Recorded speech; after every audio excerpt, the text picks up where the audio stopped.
Well, you look at this, guys. Biden SEC nominee Gary Gensler is worth as much as $119 million. Isn't that crazy? Gary. Guys, I might have to go work for them. No joke. If he's making that much, 119 million seems to me like 9/11. Isn't this interesting, huh, guys? Emergency inbound, perhaps, right? Some type of warning. I did talk about this a long time ago, guys, and I've been talking about it since, that we don't know if these people do really inside trade, right? With the information they have behind the scenes or whatnot. Because when the SEC did file the lawsuit, the people in the know could have shorted XRP very hard on leverage, right? And made a lot of money because XRP plummeted from 77 cents all the way down to 17 cents. And then bought back in spot at cheap prices. So very interesting stuff, to say the least. Now, guys, this is absolutely insanity from CNBC. Crypto firm Ripple's court battle with SEC has gone exceedingly well, CEO says. Beautiful, guys. Again, the time is near. Show one state, right? SEC sweating, guys. We do see a video right here. We're going to be watching this very soon. 420, by the way. But before we do watch that video, there's a few statements down here. The lawsuit has gone exceedingly well and much better than I could have hoped when it began about 15 months ago.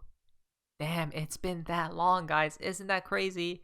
When is the finale? When is it going to be done and over with? I'm thinking very soon. From all the I mean, even Brad Garlinghouse is basically stating it, guys, right? He's saying it's going very well, but the wheels of justice move slowly.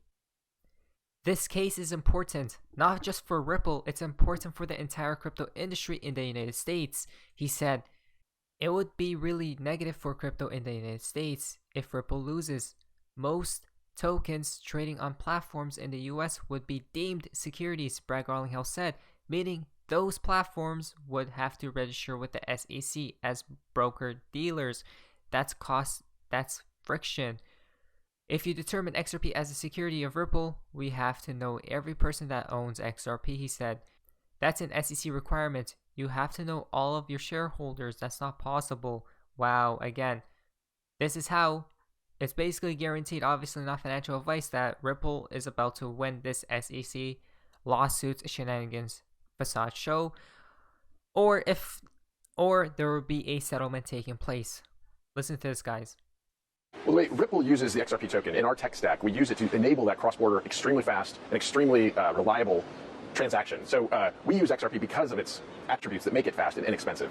There are other tokens that people use for other use cases that don't work as well for payments. The XRP ledger, from its origins, has really enabled payments at scale in a way that certainly Bitcoin, while it's very good for digital gold, its speed and cost per transaction makes it less attractive for a payments type use case. So Ripple will continue to use XRP because of its core attributes as a really efficient technology. Is that something you see continuing in your tech stack going forward? For sure, without question. And I think you'll see Ripple use the XRP ledger for other use cases as well. We're certainly making investments, as I mentioned, in the carbon credit marketplace and other verticals that we think could be compelling. We've seen a lot of market volatility, of course, in the public equity markets. We've seen that filter through to the crypto markets as well. What's your outlook for the rest of the year? Do you expect sort of crypto markets to push higher and that volatility reduce, or are you expecting just this continued sort of seesawing we're seeing? I think it's really hard to know the timing, but I'm incredibly bullish on crypto overall. And frankly, that's because of the macro factors. There's two that I'll highlight. The macro factor around inflation globally. You saw this past week, record inflation, for I think 4 decades, inflation in the United States at 8.5%. The other factor I think is really important not to lose sight of is, as you and I have talked about, that the move from crypto overall towards an institutional use case, solving real problems for real customers, and these scaled solutions that aren't just about the speculative activity that has really driven some of the historic crypto market activity. Brad, I want to sort of move on and talk about regulation, which has been a huge topic yesterday, and it will continue today as well.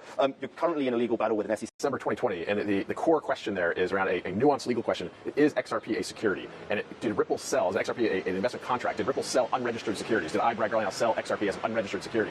I think it's very clear that in the United States, the laws have not been clear. And for the SEC then to go back in time and say, you should have known all along, it's really, I think, going to be hard. It's a hard case. I think what we're seeing in the court process, which does continue to play out is a judicial process that recognizes some of this. Even this past couple days, there was a ruling from the court finally requiring the SEC to publish information about some speeches that the Director of Corporate Finance, Hinman, gave about Ether not being a security. And the fact that even now you have the SEC not able to answer the question, is Ether a security? They won't answer that question.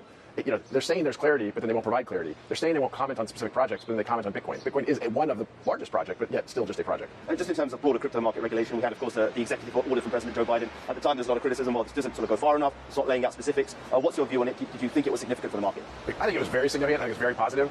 Frankly, the leadership we've seen outside of the United States in crypto regulation is way ahead of where it has been in the U.S. It's something we've been saying for years. And I think at the core of the executive order from the Biden administration is acknowledging that exact point, that the competitiveness of U.S. in these developing markets around crypto, around blockchain technologies has fallen behind, and more investment, more talent is going outside the United States. When entrepreneurs here in Paris talk to me about starting companies in the crypto space, one of the first things I'll recommend to them is you shouldn't start the company in the United States because there isn't that clarity. And so a lot of Remember, guys, Ripple is solving real-world problems, as Brad Garlinghouse has said as well. And Ethereum. More news right here from Bob Cox. Well, folks, the narrative push has begun. As we expected, Bitcoin isn't good for payments. Shocker. It's been about 7 months since El Salvador made Bitcoin a national currency. And basically, look at this. If we go here, IMF opposed El Salvador adoption of Bitcoin, right?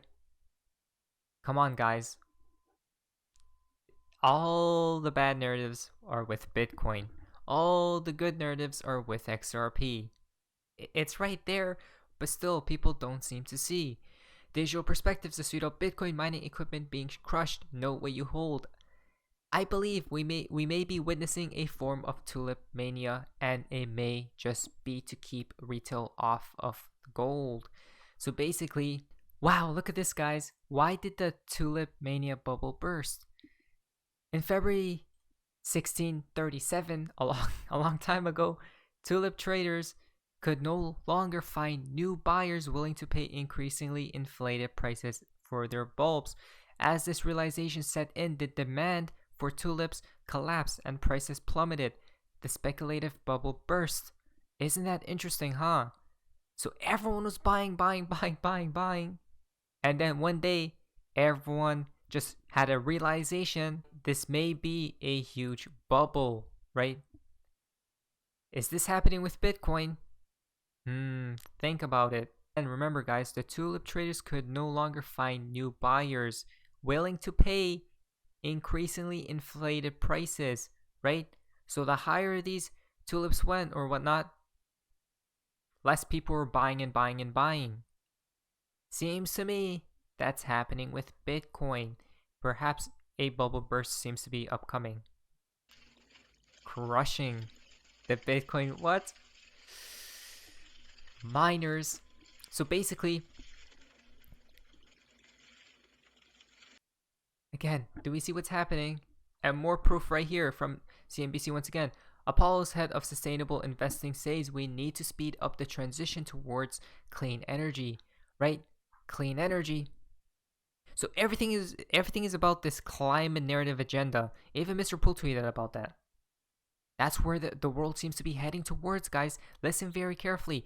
Brad Garlinghouse has said carbon neutral as well, right? Wow, it's absolutely just baffling to me that XRP is truly it from everything we have seen. But before Bitcoin does dump, right, does plummet, does get regulated out of existence, I believe this type of scenario will take into effect. So we see 1 peak, 2 peak, 3 peak. The 3 mountains, what does it look like? BG went to 3 mountains before, right? Isn't this interesting? Or I've heard the 3-headed beast as well. I believe we're going to pump here. And then when the top does come in, that's when probably regulations regulate Bitcoin out of existence, and then we just plummet down, guys, hard, right? Now, obviously, this is not financial advice, but that's what I believe will take place. And then SEC will give the green light for XRP, and then XRP just flies up. Bitcoin dumps, XRP flies, right? That's what I believe will take place. Now, Kenya Sudao, the guy told me back in the day that Bitcoin will never reach $10,000 is the same guy who told me today XRP will never reach $1,000. Welcome back to Earth, bro. Haven't heard from you in many years, and thank God I took your advice like a grain of salt, right? So That's what we're talking about. Remember, a lot of people back in the day were talking about Bitcoin can't even reach $100. What did it do? It went to $69,000. Mind-blowing stuff, isn't it, guys? Next week comes from Blood or Crypto. Ignore the dip. They want you to sell. You should be accustomed to this by now, XRP community, right? Again, they want you out. They want retail out before the huge parabolic gains do take place, in my humble opinion, not financial advice. So, till that day comes, guys, I'll just hodl and be patient. And if it does crash like I've been thinking about, I will be buying more. But anyways, that's all. If you guys enjoyed this video, if you guys please leave a like, subscribe, hope you guys have an amazing day, and you guys see ya.